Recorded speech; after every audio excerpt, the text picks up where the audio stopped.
যেটা আমি বলতে চেয়েছিলাম, আব্দুল্লাহ ইবনে মাসউদ রাদিয়াল্লাহু তাআলা আনহু থেকে হাদিসখানা বর্ণিত।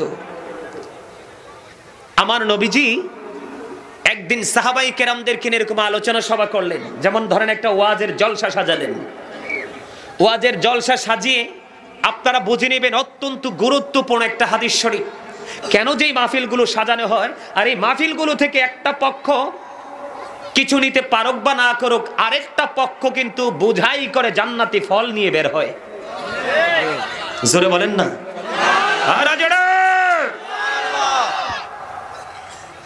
যেমনটি আমি বুঝাইতে চেয়েছি, আল্লাহর হাবিব বললেন, তোমাদের মধ্যে এমন কি কেউ আছো যে নিজের সম্পদের চাইতে ওয়ারিসের সম্পদ বেশি পছন্দ করো? সাহাবাই কেরাম বললেন, ইয়া রাসূলুল্লাহ, ইয়া হাবিবাল্লাহ, নবী গো, ও প্রাণের নবী, আমাদের মধ্যে এমন তো কেউ নেই যে নিজের সম্পদের চাইতে ওয়ারিসের সম্পদ বেশি পছন্দ করে। এই কথা বলতে দেরি রে, আপনার আমার প্রাণের নবী সঙ্গে সঙ্গে বলে দিয়েছেন। আবারও তিনি পুনরায় হাদিস শরীফটা আবার বর্ণনা করতেছেন। তিনি পুনরায় আবার বলতেছেন, মৃত্যুবরণ করার আগে আল্লাহর সন্তুষ্টির জন্য তোমরা যা কিছু খরচ করে যাবে রে, এই সবগুলো হলো তোমার সম্পদ। আর যা তুমি রেখে যাবে এগুলো সব হলো ওয়ারিসের সম্পদ। যদিও তোমার অর্জিত সম্পদ, যদিও তোমার বিঘায় বিঘায় জমি মাটির মধ্যে তুমি ক্রয় করে রেখে গেছো, তুমি ব্যাংকের মধ্যে গোল্ড ভরে দিয়ে গেছো, অনেক সম্পত্তি তুমি জমা করে রেখে গেছো, কিন্তু এগুলো ভক্ষণ করার আগে তোমাকে চলে যেতে হয়েছে। তুমি চলে গেছো যদি সব কিছু তোমার, কিন্তু তুমি মৃত্যুবরণ করার পরে এগুলোতে আর কোনো মালিকানা তোমার চলবে না, এগুলো তোমার ওয়ারিসের সম্পদ হয়ে যাবে। তোমার ওয়ারিস চাইলে দিনের সত্য আল্লাহর সন্তুষ্টির জন্য তোমার মাগফিরাতের উদ্দেশ্য এগুলো খরচ করতে পারে, অন্যথায় নাও করতে পারে, কিন্তু এগুলার মধ্যে তোমার আর কোনো মালিকানা চলবে না। আমি আজকে আল্লাহর কসম করে বলছি, ওয়াল্লাহি আল্লাহর কসম করে বলছি, এই গাউসিয়া কমিটির উদ্যোগে যেহেতু মাহফিল, পোস্টারের মধ্যে যেহেতু নারায়ে তাকবীর, আল্লাহু আকবার, নারে রিসালাত ইয়া রাসূলুল্লাহ শব্দ যুক্ত আছে, এবং গাউসিয়া কমিটি, গাউসে পাক মানে কি জানেননি?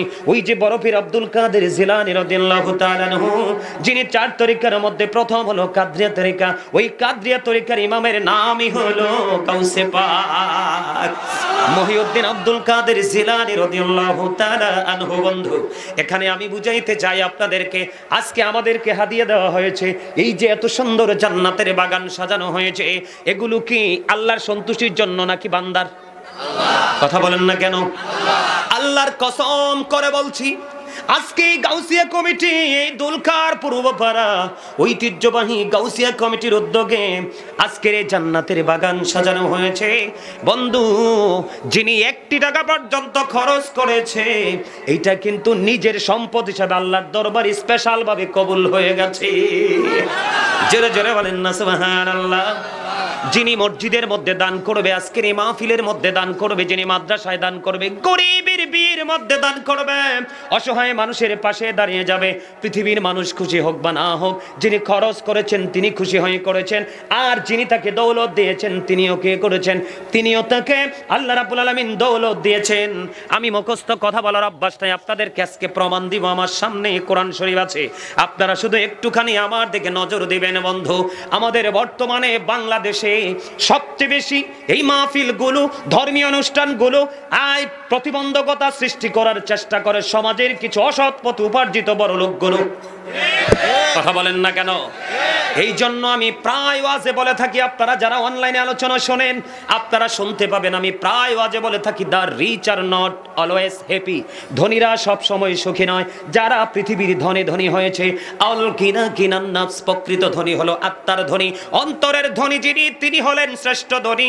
ইনি পৃথিবীর দৃষ্টিতে গরিব, এই গরিব মানুষটা অলওয়েজ হ্যাপি। কিন্তু পৃথিবীর দৃষ্টিভঙ্গি থেকে যদি আমরা একটু বিবেচনা করি, যদি বলতে হয় the poor are born to suffer, গরিবরা জন্মগ্রহণ করেছে এই দুঃখ ভোগের জন্য। পৃথিবীর কিছু নষ্টমনা মানুষ, পৃথিবীর কিছু অবৈধ উপার্জিত বড় লোকের অত্যাচারে গরিব মানুষগুলো আজকে দিশেহারা, বন্ধু পথ হারা, ঘর হারা, বিটে হারা। সুন্দরী মেয়ে থাকলে চরিত্রহীন লম্পট ছেলের কাছে বিয়ে দিতে বাধ্য করা হয়। আজকের সমাজের সব নষ্টের মূল, সমাজের মধ্যে কিছু কিছু দুষ্ট, যাদেরকে আমি ইংলিশে বলি ক্যারেক্টার ক্যারেক্টারলেস ম্যান। কথা বলেন না কেন? যার মধ্যে কোরআন হাদিসের প্রেম নাই, আল্লাহ রাসূলের প্রেম নাই, সে কখনোই সৎ চরিত্রবান হতে পারে না। আর যার চরিত্র ভালো হয় না, সে কোনোদিনও ইমানদার বলে বিবেচিত হতে পারে। আর যিনি ইমানদার নয়, তার কোনো আমল, আখলাক, হজ, যাকাত, ধন সম্পদ কোনো কিছু কবুল হবে না। বিভিন্ন মাহফিলে গেলে দাদা ভাই, মাহফিল কমিটি বলে যে হুজুর, কিছু কিছু লোক বলে মাহফিলে টাকা খরচ করে কি লাভ। আমি আপনাদের কি বলেছি না, আব্দুল্লাহ ইবনে মাসউদ রাদিয়াল্লাহু তাআলা আনহু থেকে হাদিস খানা বর্ণিত কোট করে নেন, আমি বানাইয়া কোনো কথা বলি না। এবার দেখেন, আজকে যারা এই মাহফিলে দান করেছেন, একটু মুখ দিয়ে পরিশ্রম করে মাহফিলটা সাজিয়েছেন, আপনাদের সব কিছু আল্লাহর সন্তুষ্টির জন্য, ঠিক কিনা বলেন? আরো জোরে বলেন। এবার আল্লাহ রাব্বুল আলামিন সূরা বাকারার ফার্স্ট টাইম কি বলে দেখেন, বিসমিল্লাহির রহমানির রহিম। আমার দিকে তাকান, কথা বলবেন না।